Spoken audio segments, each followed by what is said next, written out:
제가 살아오면서 정말 중요한 것이 어렸을 때의 교육이구나. 중요한 것은 어렸을 때일수록 하는 게 정말 중요하다는 것을 새롭게 깨닫게 돼요. 아무것도 아직 정해지지 않았을 때, 아직 굳어지지 않았을 때 유아 교육이 참 중요하구나. 우리나라는 교육 체계에 있어서 대학 교수님들 그러면 굉장히 존중하고요. 유치부, 유치원, 초등학교 교사는 오히려 상대적으로 조금 덜한 것 같은 그런 느낌이 있어요. 근데 사실은 대학 교수님도 되게 중요하지만 아직 어렸을 때, 아직 어린아이였을 때 그들에게 뭔가를 가르치는 유치부, 유치원, 또 어린이집, 또 초등학교 이런 선생님들을 잘 만나야 돼.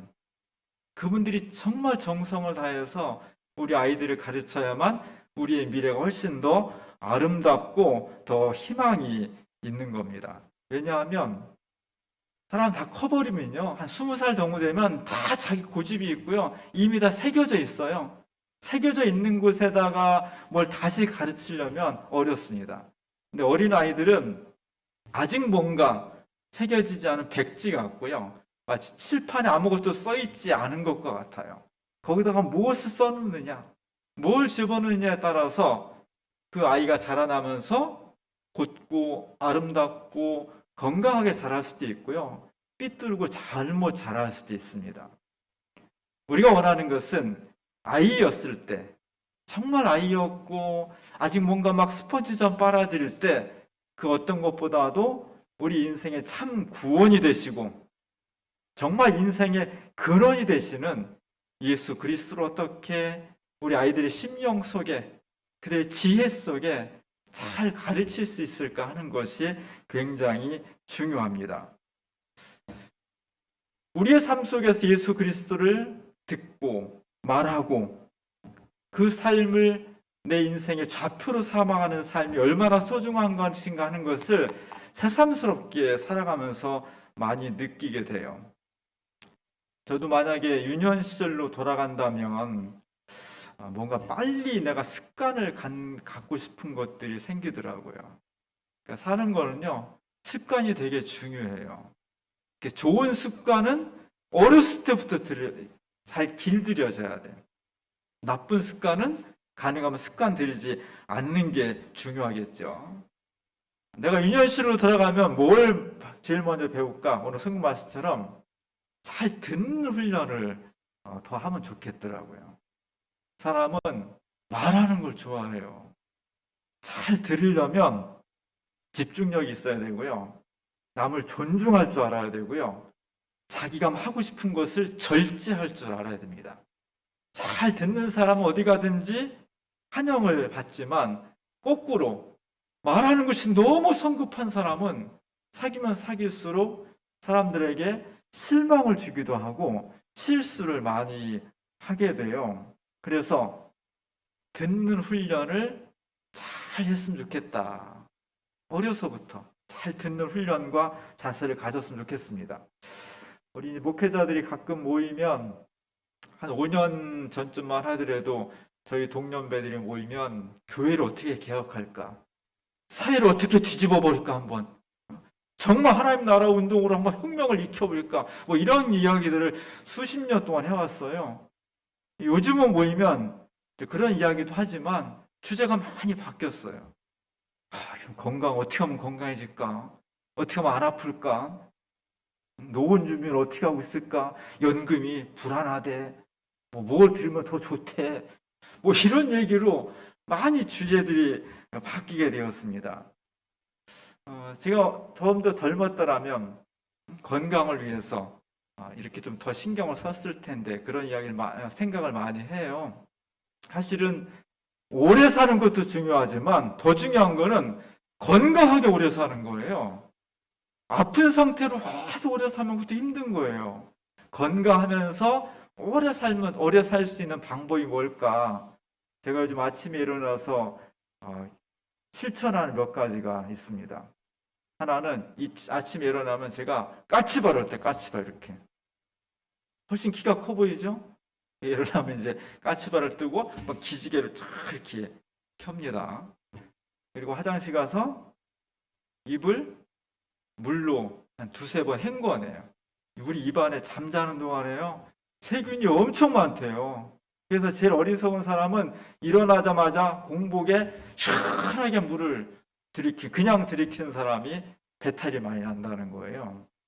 먼저 입을 헹구고 그리고 나서 미지근한 물로 한 잔 이렇게 마시는 게, 그게 훨씬 건강에 좋다는 거예요. 우리의 삶 속에서 아무것도 아니지만 너무 어려운 일은 실천하기가 어려워요. 힘들어요. 몇 번 하다가 말아요. 쉬운 거, 그냥 엘리베이터 기다리면서 까치발 한번 뜨고 한 1, 2분 있고, 집안에 다닐 때도 까치발로 이렇게 발꿈치를 들고 다니는 게 훨씬 건강에 좋다는 거예요. 저도 가만히 생각해 보면, 그러니까 구두를 보면은요, 똑같이 다나요? 저는 늘 뒤편이, 오른쪽 뒤편이 많이 달아. 희한해. 나는 똑바로 걷는데 구두 다른 거 뭐 한쪽이 달아요. 어떤 더 이상한 거는요, 어떤 사람은 안쪽이 다는 사람이 있어요. 제가 볼 땐 너무 웃겨. 그 사람은 제가 웃기겠지. 우리가 바르지 않은 거예요. 뭔가 균형이 안 맞는 거예요. 늘 뒷부분, 뒤꿈치부터 발을 걷게 되는데, 평상시에 걷는 훈련에서 균형을 맞추려면 앞꿈치를 걷는 훈련도 하면 좋겠다. 우리가 하나님 앞에서 건강한 습관, 바른 습관을 어려서부터 갖게 하는 것이 너무나 중요한 겁니다. 신앙인에 있어서 더디 가질 게 있고 서둘러서 배워야 될 것이 있습니다. 육체적인 건강을 위해서 작은 것을 실천하는 것이 중요하다면, 신앙을 위해서도 가능하면 일찍 훈련하고 몸에 배게 하는 게 중요한 게 있어요. 기도하는 것. 열심히 기도하는 모습, 정해놓고 기도할 수도 있고요. 길을 다니면서 기도할 수도 있습니다. 골방에 기도할 수도 있고요. 소리를 크게 지르며 기도할 수도 있고, 묵상으로 기도할 수도 있습니다. 어쨌든 하나님께서 내 삶을 지켜주시고 인도하시고 내 기도에 응답해 주실 줄 믿습니다 하는 마음을 가지고 기도하는 거죠. 찬양하는 거 너무 좋습니다. 우리가 한 주에 하나씩 찬양을 부르고 외우기 운동을 하잖아요. 아주 어렵진 않아요. 아침에 일어나자마자 이번 주에 찬양 한번 듣고요, 점심 먹고 한번 듣고, 자기 전에 한번 들으면 돼요. 들으면서 부르면 됩니다. 성서일과 아주 많은 분량 아니잖아요. 그냥 그것을 가지고 한 주간 동안 가능하면 주 초에, 이것도 주말에 쓰기 시작하면요 힘들어요. 부담이 돼. 주 초에 먼저 써놓고 기도와 찬양과 말씀과 이런 것들이 우리의 삶 속에서 잘 어우러진다면, 그런 습관들이 어려서부터 서둘러서 할 수 있다면 우리 너무너무나 신앙적으로, 정신적으로, 육체적으로 훨씬 더 건강하고 행복한 삶을 살 수 있겠다는 생각이 많이 들고 있습니다. 반대로 오늘 말씀처럼 우리가 빨리 서둘러서 해야 될 것이 있고요, 더디해야 될 것도 있어요. 가능하면 안 했으면 좋은 거, 가능하면 좀 느리게 해야 될 것들이 반드시 있는 겁니다. 요즘 우리 사회에 묻지마 범죄가 많이 일어나고 있어요. 아무 이유도 없이 모르는 사이인데도 그냥 길거리 가다가 막 때리고요, 싸우고, 흉악한 범죄들이 많이 일어났습니다. 왜 그러는 건지 이유도 모르고, 왜 내가 맞아야 되는 건지, 폭력을 받아야 되는 건지 잘 이유도 없는데 그냥 그런 일이 심심치 않게 벌어지고 있습니다. 그래서 이거 불안한 거예요. 왜 그럴까? 막 쌓이는 거, 화가, 그 속에 분노가 막 쌓입니다. 그래서 우리나라는 다행인 거예요. 미국 같은 데는 총기 소지가 자유롭게 되니까 분노를 어떻게 표출해? 그냥 막 학교, 공공장소 막 총을 막 갈겨버리는 거예요. 수십 명, 수백 명의 사람들이 한 번에 죽고 막 그렇습니다. 분노 지수가 높은 거예요. 우리들 속에 화가 있으면 힘들어요. 화가 있고 분노가 많은 사람은 절대 행복해질 수가 없습니다. 우리가 GDP가 올라가고 기술이 발전해도 우리 사회가 분노 지수가 해소되지 않으면 우리 사회가 절대로 행복해질 수가 없는 거예요. 화를 줄여야 돼요. 화를 더디 내야 돼요. 성을 안 낼 수는 없겠지만 성질을 덜 내는 사람이 행복한 것이고요. 우리 사회의 이 화지수, 분노지수가 낮을수록 행복한 사회가 됩니다. 오늘 제가 주보 그림에 보스라는 사람의 7가지 죄악에 대한 그림을 실었습니다. 보스라는 사람은 지금부터 한 550년 그 정도 전에 네덜란드 지방에 사는 사람이에요. 사실 르네상스는 대부분 다 이탈리아를 중심으로 벌어졌거든요. 거기에 비하면 네덜란드, 벨기에, 플랑드르 지방은 괜히 촌구석이에요. 그래서 중심 르네상스의 그림하고는 많이 달라. 특히 저 사람의 그림은요, 기괴해. 그로테스크하다고 그러죠. 기괴해. 뭐 저런 그림이 다 있어. 특별히 저 사람은 이 제단화 같은 걸 많이 그렸는데, 뭐 한쪽에는 천국이 있고, 가운데는 우리 사는 세상이 있고, 오른쪽에는 지옥 같은 걸 많이 그렸어요. 그 지옥에 보면 저희 지옥의 일부분이에요. 너무너무 기괴한 사람인지 곤충인지 짐승인지 막 이게 뭐야? 이런 그림들이 굉장히 많습니다. 독특하죠. 저도 저 그림들을 꽤 많이 봤었는데 제가 네덜란드 갔을 때 스에르투엔보스라는 작은 소도시를 가게 됐어요. 거기 가니까 저 보스의 기념관이 있더라고요. 보스란 이름은 원래 히에로니무스 보스예요. 보스는 이 사람이 태어난 고향인데 이 사람 이름이 그냥 보스란 이름으로 알려졌습니다. 가끔 미술가들은 그런 사람들이 있어요. 레오나르도 다빈치도 원래 이름이 레오나르도예요. 다빈치는 빈치 출신의 레오나르도 이런 뜻이에요. 근데 우리는 보통 그냥 다빈치 부르잖아요. 원래 이름은 놔두고. 마찬가지로 이 사람도 히에로니무스 보스인데 그냥 고향을 이름을 따서 보스란 이름으로 많이 알려졌습니다.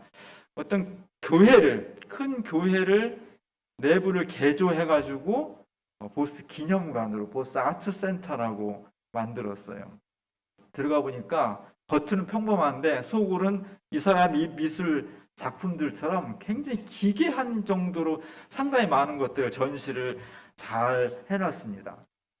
그래서 저기 가서 제가 여러 가지 그림들을 보고 왔습니다. 이 그림도 보고 왔는데 사실 서구 기독교는 거의 17세기, 18세기까지 1500년 이상을 기독교 국가였잖아요.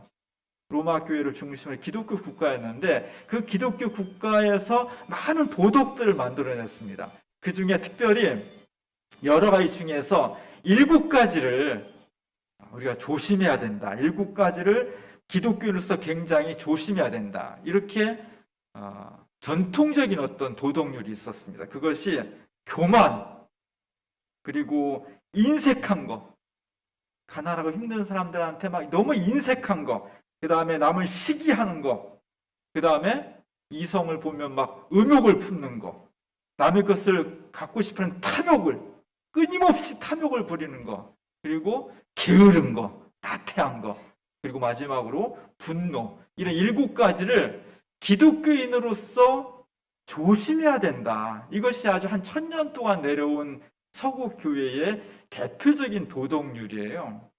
많은 화가들이 이 주제를 가지고 그림을 그렸습니다. 이 보스라는 사람도 한 500년 이상 전에 네덜란드 지방을 중심으로 해서 이 주제를 가지고 저런 그림을 그렸어요. 그 중에서 이제 오늘 제가 주부에 실은 그림은 분노 부분이에요. 저 동그란 원 중에 맨 아랫부분에 있는 분노의 부분입니다. 보면 아시겠죠? 뭐 하는 거죠, 이게?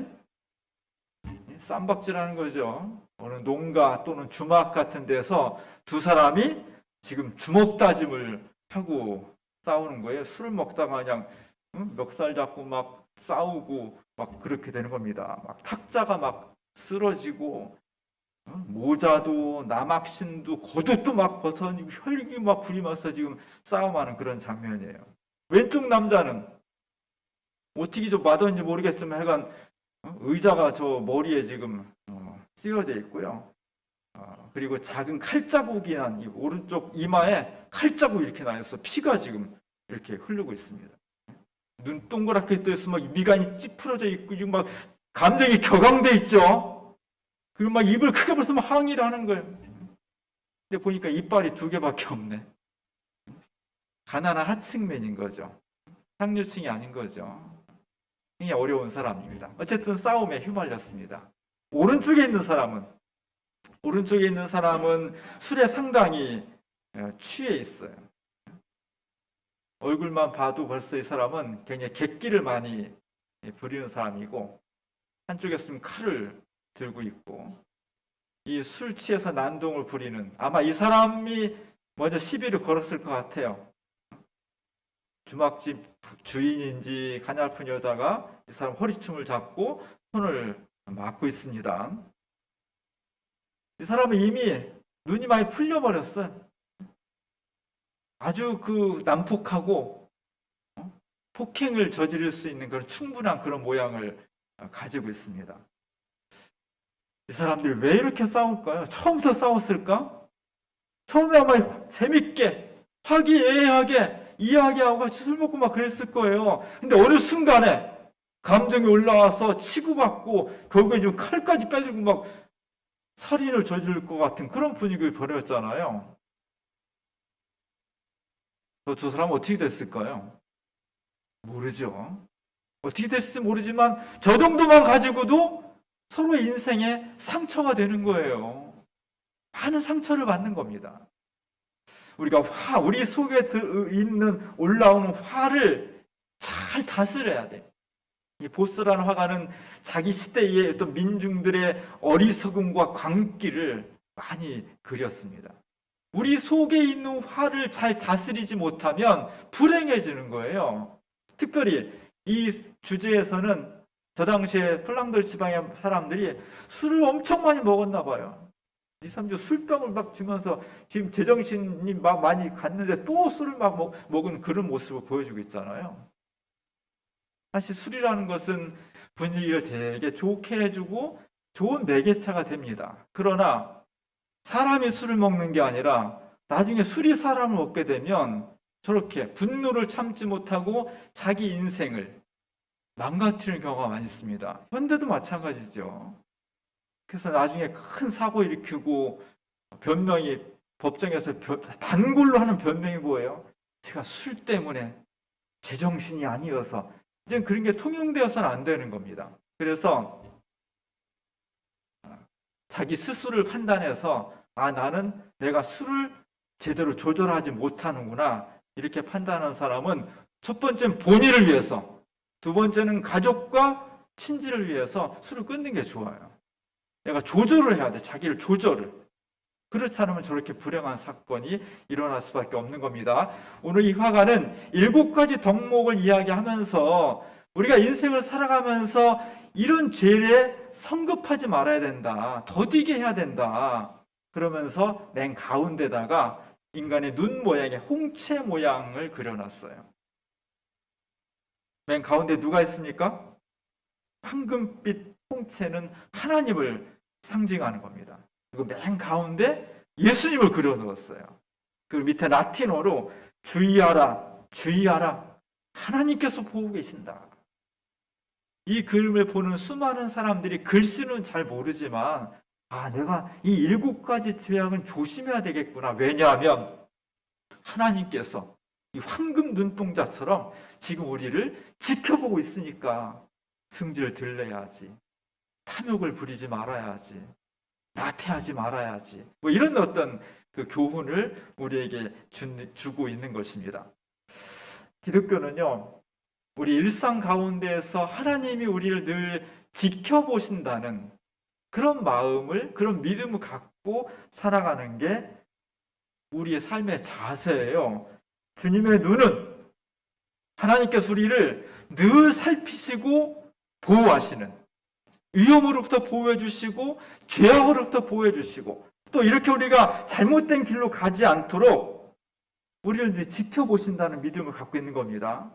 신앙인은 어떤 사람이냐?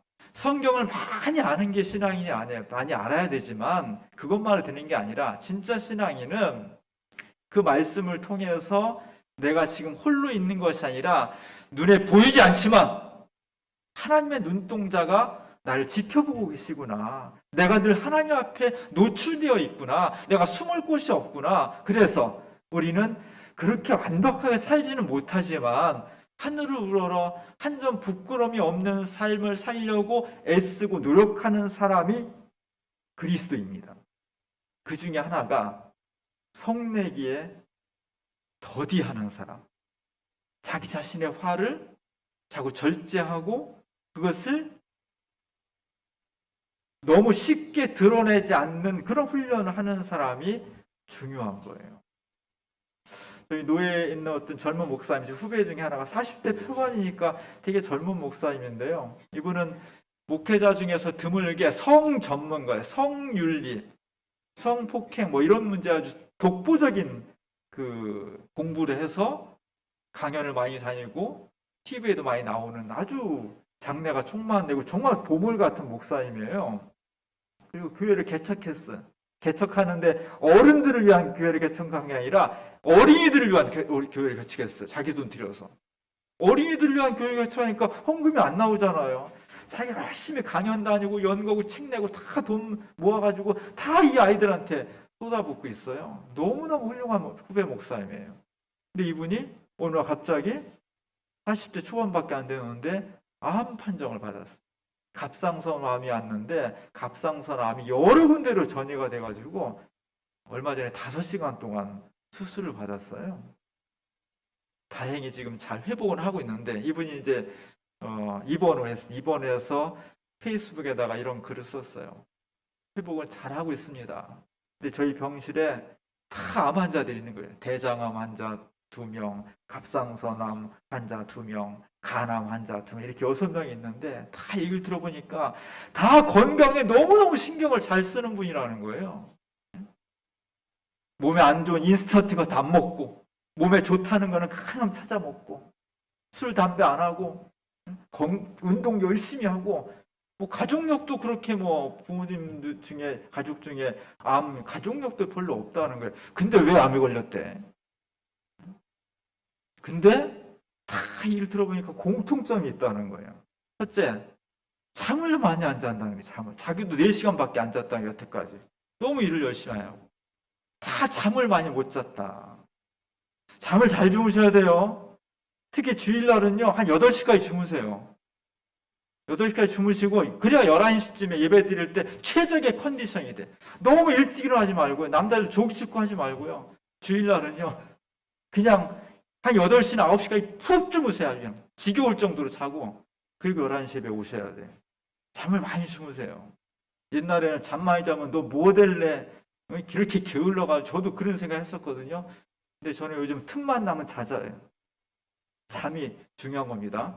두 번째 공통점은 다 스트레스를 받고 있다는 거예요. 그러니까 결론은 뭐냐? 아무리 가족력이 없고 아무리 좋은 거 몸에 좋은 거 찾아 먹고 아무리 술 담배 안 하고 뭐 별 짓을 다 해도 잠을 제대로 못 자고 스트레스를 많이 받으면 그 사람은 건강에 해칠 수밖에 없다는 거예요. 스트레스가 뭐예요? 화죠. 스트레스 받으면 긍정적인 스트레스는 나를 기쁘게 하지만 나를 힘들게 하는 스트레스는 분노를 쌓이게 하는 거거든요. 이게 쌓이면 사람을 망가뜨리게 한다는 거예요. 이게 어느 순간이 되면 성질로 막 성내는 것으로 촉발될 수밖에 없는 것입니다. 어떻게 우리는 오늘 야고보서의 말씀처럼 좀 덜 성내면서 살 수 있을까? 다 같이 한번 읽어볼게요. 성내기도 더디하라. 사람이 성내는 것이 하나님의 의를 이루지 못함이라. 오늘 야고보서 초대교회도 승질내는 사람들이 초대교회에 많았나 봐요. 그러니까 이런 얘기가 나오지.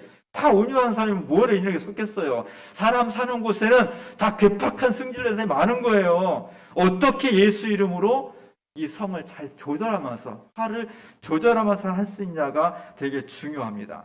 제가 생각하는 중요한 방법은 첫 번째는 화가 있으면 오래 붙들고 있지 말아야 돼. 자꾸 내 머릿속에서 흘려보내야 돼요.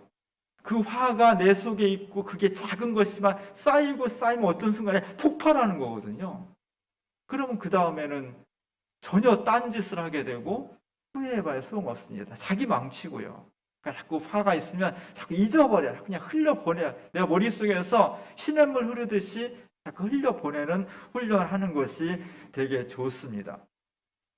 이게 쉽지 않아요. 이 화를 흘려보내는 것이. 하나님 안에서 오늘 보스가 그린 그 하나님의 눈동자 중에 왜 하필이면 예수님을 멋있는 분이 아니라 산상수훈할 때 멋있게 얘기할 수 있고 사람을 막 치유하고 이런 모습을 그릴 수도 있는데 굳이 예수님 십자가에 못 박힌 손, 옆구리에 피 흘리고 왜 이 모습을 그려놨겠어요?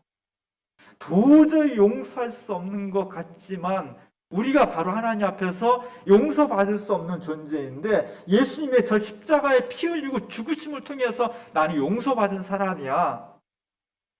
그 예수, 내가 주님 앞에 십자가의 은혜로 용서받은 것에 비하면 지금 내 친구, 내 사업 파트너 이런 사람들의 행위는 요만한 것에 불과한 거라는 거예요. 그 마음으로 자신을 용서하고 사람들을 용서할 수 있을 때 우리 속에 있는 화와 성질을 완화시킬 수가 있는 것입니다. 이게 너무너무나 중요해요. 설 명절을 맞이했습니다. 설 명절 다 행복하고 식구들, 친지들 모여서 기쁘게 지내야 되는데요. 그러다가 명절 때 꼭 싸우는 사람도 있어요. 명절 때 꼭 성질 부리는 사람이 있어요. 그러지 않았으면 좋겠습니다. 명절 때 우리가 모여서 기쁨과 감사를 나누고 평화를 만드는 그런 가정이 됐으면 좋겠습니다. 지난 한 주간 우리가 찬송가 200장 한 주간 계속 부르면서 지냈죠. 3절에 보면 어떤 얘기가 나와요? 널리 울려 퍼지는 생명의 말씀은 마음의 용서와 평안을 골고루 준다는 거예요. 하나님의 말씀이 예수 그리스도가 우리를 위해서 십자가를 지고 죽으시고 부활하셨다는 이 말씀이, 이 사랑이 내 마음에 있으면 용서와 평안을 골고루 준다는 겁니다. 하나님께서 우리에게 좋은 명절을 주셨습니다. 여러 가지 어려운 상황이지만 그래서 쌓이는 것도 많지만 그리스도인은 그 쌓이는 분노를 그리스도의 사랑과 온유함으로 잘 풀어내서 분노가 아니라 성질을 내는 게 아니라 우리의 사랑과 온유를 펼쳐나갈 수 있는 그런 사람들이 그리스도인입니다. 올 설 명절에 그리스도의 평화가 충만할 수 있기를 주님의 이름으로 간절히 축원합니다. 기도하겠습니다. 은혜로우신 하나님, 우리에게 명절을 주시고 또 삶을 허락해 주셔서 고맙습니다. 얼마나 많은 요소들이 우리를 힘들게 하고 또 우리를 화나게 하는지 모릅니다. 그러나 주님, 저희는 예수 그리스도의 사랑으로 그 화를 사랑과 온유로 변화시켜 나갈 수 있는 주님의 자녀들 될 수 있도록 도와주옵소서. 올 설 명절이 행복했으면 좋겠습니다. 평화와 사랑이 넘쳤으면 좋겠습니다. 지치고 힘들었다가도 함께 모였을 때 기쁨과 감사가 넘치는 그런 명절이 될 수 있도록 우리 모두에게 은총을 베풀어 주옵소서. 예수님의 이름으로 간절히 기도합니다.